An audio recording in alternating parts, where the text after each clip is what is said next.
बच्चों question number अगला हमारा है, कह रहा है कि यदि x square plus p x plus Q बराबर 0 के मूल पी व क्यू है तो ऑप्शन क्या होगा।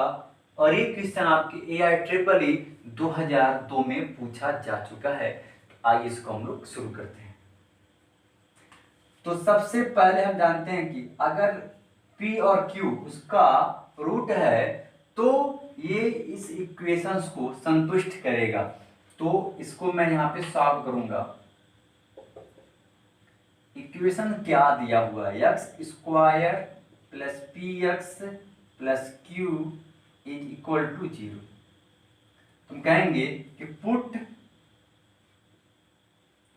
x बराबर p, पहले तो x का वैल्यू हम लेंगे p, तो ये क्या बनेगा देखते हैं। ये बन गया आपका पी स्क्वायर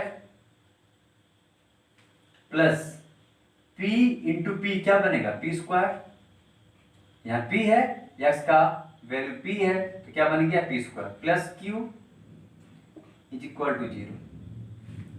ओके बच्चों, and 2p square plus q बराबर 0, यानी q का हमें यहाँ से वैल्यू कितना आएगा -2p स्क्वायर। तो हमने यहाँ से q की वैल्यू को फाइंड कर लिया है जो कि है -2p स्क्वायर। अब अगेन इसका रूट क्या है q है, तो मैं यहाँ पर x के प्लेस पे q को पुट करूंगा तो कहेंगे again put x is equal to q। तो मैं x के प्लेस पे q को पुट करने वाला हूं, क्यों करूंगा क्योंकि उसका रूट है, उसका मूल है।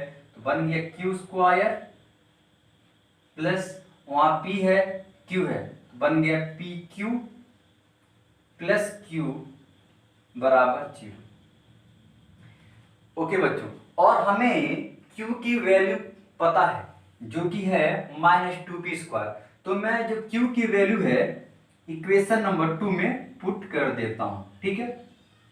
तो कहेंगे q स्क्वायर जो कि क्या बन गया -2p स्क्वायर का स्क्वायर, ये तो बनेगा -2p स्क्वायर, और यहां स्क्वायर है तो यहां पर भी स्क्वायर आ गया, प्लस अगेन p का वैल्यू p रहेगा इंटू q का वैल्यू क्या है -2p square plus q is equal to 0। Okay बच्चों, अब आगे ये क्या बन गया 4p का पावर 4, और ये बन गया -2pq प्लस क्या बन गया q का वैल्यू था -2p square, 2p square is equal to 0। Okay बच्चों, अब यहां पर देखो आप कि ऊपर वाले इक्वेशन में कॉमन आपको क्या दिख रहा है। तो आप कहेंगे 2p स्क्वायर यहाँ पे कॉमन दिख रहा है, बिल्कुल 2p स्क्वायर यहाँ पे कॉमन दिख रहा है। तो यहाँ पे क्या बचेगा, यहाँ बचेगा 2p square minus p minus 1 is equal to 0। ठीक है बच्चों, कॉमन क्या मिला यहाँ पे 2p स्क्वायर, तो क्या बन गया 2p स्क्वायर माइनस p और -1।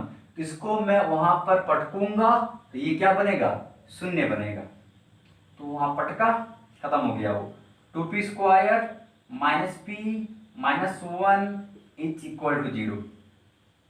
ओके, अब देखो यहाँ पे ये बन गया है हमारा द्विघात, तो हमको करना पड़ेगा इसका फैक्टर। तो इसका फैक्टर क्या आएगा, तो 2p square -2 -1 p -1 is equal to 0। यही तो बनेगा बच्चों इसका फैक्टर। तो क्या बन गया 2p square -2p plus p -1 बराबर 0।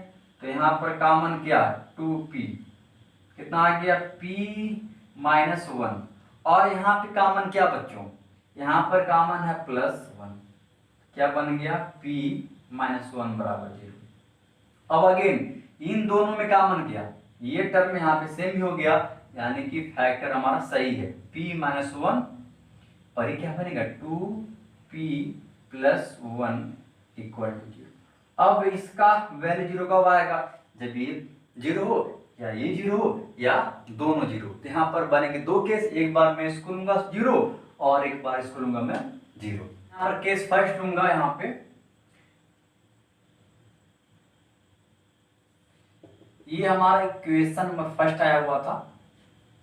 केस फर्स्ट क्या लेंगे, p माइनस 1 बराबर 0, तो p की वैल्यू कितनी आ गई 1।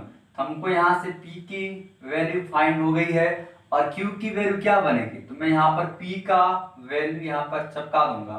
तो -2 इंटू 1 का स्क्वायर क्या बन गया, -2 1 जा 2 -2।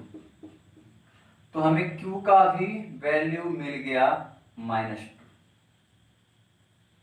ठीक है, अब आप यहाँ पर केस 2 भी ले सकते हैं। केस 2 के माध्यम से भी आप अपना आंसर चेक कर सकते हैं, अगला आंसर क्या हो सकता है। तो मैं केस 2 की बात करूंगा यहाँ पर,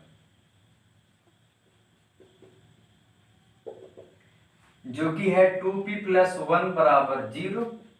तो p की वैल्यू कितनी आएगी, -12। तो p का वैल्यू आप यहाँ पर लगा दो, तो q क्या बन गया यहाँ पे, -2 इंटू 1 बाई -1/2 का स्क्वायर। तो ये क्या बन गया बच्चों, -2 टाइम्स 1/4। कट के क्या बनेगा, 2 दूनी 4, यानी कि -12।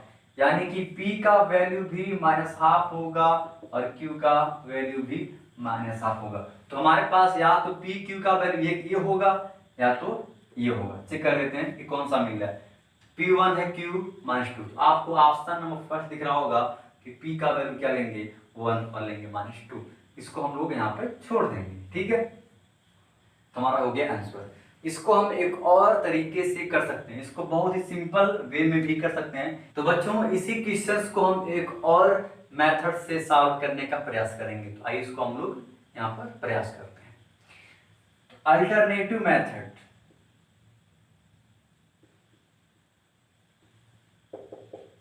तो x square plus p x plus Q बराबर 0 का मूल क्या है, रूट क्या है, p और q है।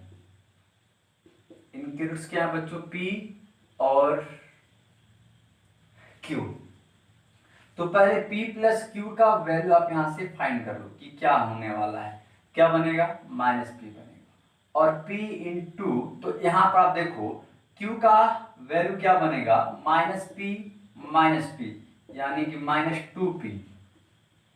ठीक है, इक्वेशन फर्स्ट मान लिया। और p इंटू क्यू की वैल्यू क्या बनेगी, q बनेगी। q से q कट गया, p का वैल्यू बना गया, तो हमें p मिल गया। तो p का वैल्यू यहाँ पे लगा दो, q क्या बनेगा, -2 इंटू 1 कितना आ गया, -2, यानी q बन गया -2। p की वैल्यू 1, q की वैल्यू -2, आ गया आंसर। वो नियम लॉन्ग गया था और ये क्या है, बहुत ही सिंपल वे में ये आपका आंसर यहाँ पे आ गया। आई होप कि आपको समझ में आ रहा होगा क्वेश्चन।